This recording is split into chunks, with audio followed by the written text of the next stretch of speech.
নমস্কার বন্ধুরা, আমি নীলিমা। সবাই কেমন আছেন? আশা করি ভালো আছেন। আমি বানিয়েছি আজকে কাতলা মাছের একটা দুর্দান্ত স্বাদের রেসিপি। তো এই রেসিপিটা কেমনভাবে বানিয়েছি পুরো ভিডিওটা সকলে দেখবেন, আশা করি ভালো লাগবে। তো চলুন দেখে নেওয়া যাক কীভাবে বানাই আমি।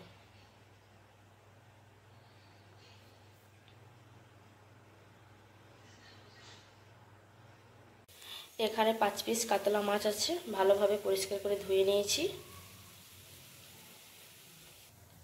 এর মধ্যে দিয়ে দেবো লবণ,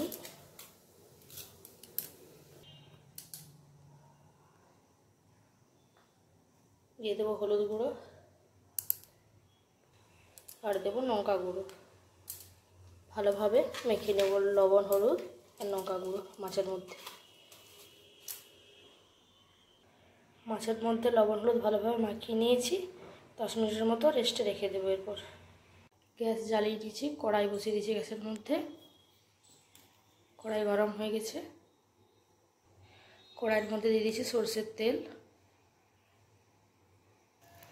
তেল ভালোভাবে গরম হয়ে গেছে, এরপর লবণ হলুদ মাখিয়ে রাখা মাছ দিয়ে দেবো।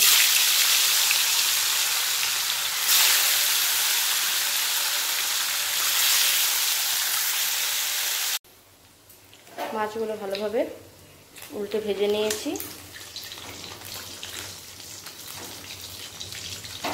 এরপর তুলে নেব মাছগুলো।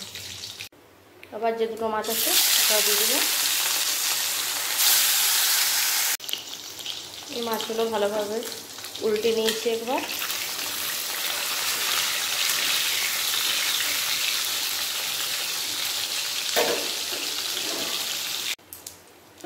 মাছগুলো ভালোভাবে ভাজা হয়ে গেছে, এরপর তুলে নেব। তেলের মধ্যে দিয়ে দেবো কালো জিরে, তেলের মধ্যে দিয়ে দেবো কাঁচা লঙ্কা, দিয়ে দেবো পেঁয়াজ কুচি,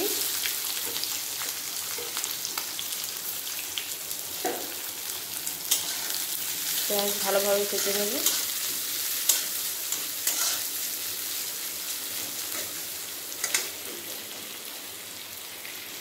ছেলের মধ্যে দিয়ে দিয়েছি কালো সরষে আর পোস্ত, ভালোভাবে বেটে নেব। পেঁয়াজ ভালোভাবে ভেজে নেব। এখানে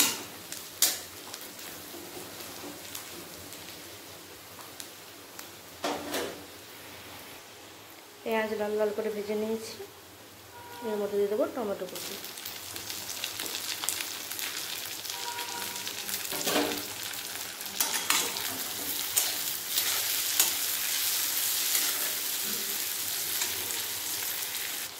টমেটোর মধ্যে দিয়ে দেবো লবণ,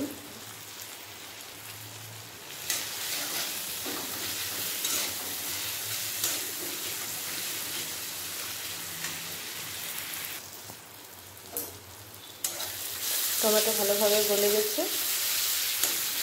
এরপর এর মধ্যে মশলা দিয়ে দেবো। দিয়ে দেবো হলুদ গুঁড়ো,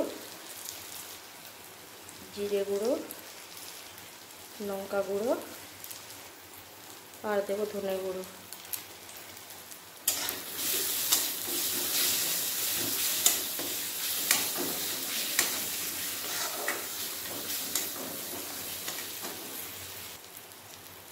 মশলার মধ্যে দিয়ে দেবো জল। মশলা ভালোভাবে কষিয়ে নেব।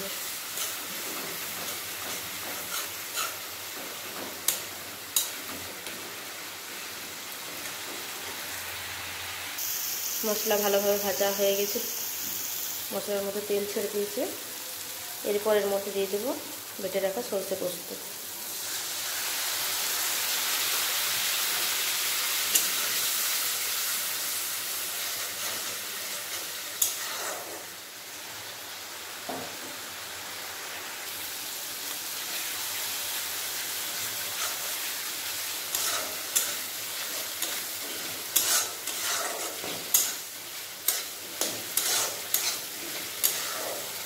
সরষে পোস্ত ভালোভাবে মশলার সাথে কষিয়ে নিয়েছি।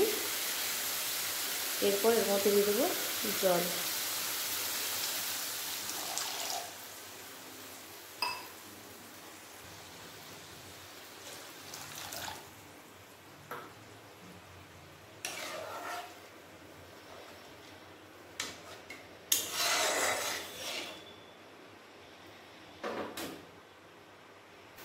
ঝোল ভালোভাবে ফুটে গেছে।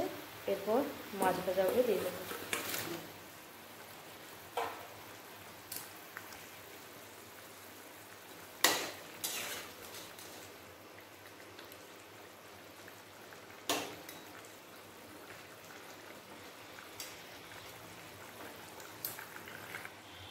এরপর দিয়ে দেবের মধ্যে গরম মশলা গুঁড়ো,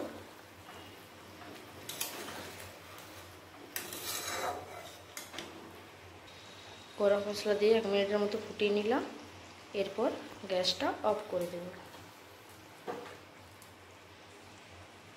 এই দেখুন বন্ধুরা, মাছের রেসিপিটা আমি একটা বাটির মধ্যে ঢেলে নিয়েছি। তো আজকের এই রেসিপি কেমন লাগলো বন্ধুরা, সবাই কমেন্টের মাধ্যমে জানাবেন। আর সবাই একবার করে এইভাবে বানিয়ে দেখবেন, খুবই ভালো লাগবে।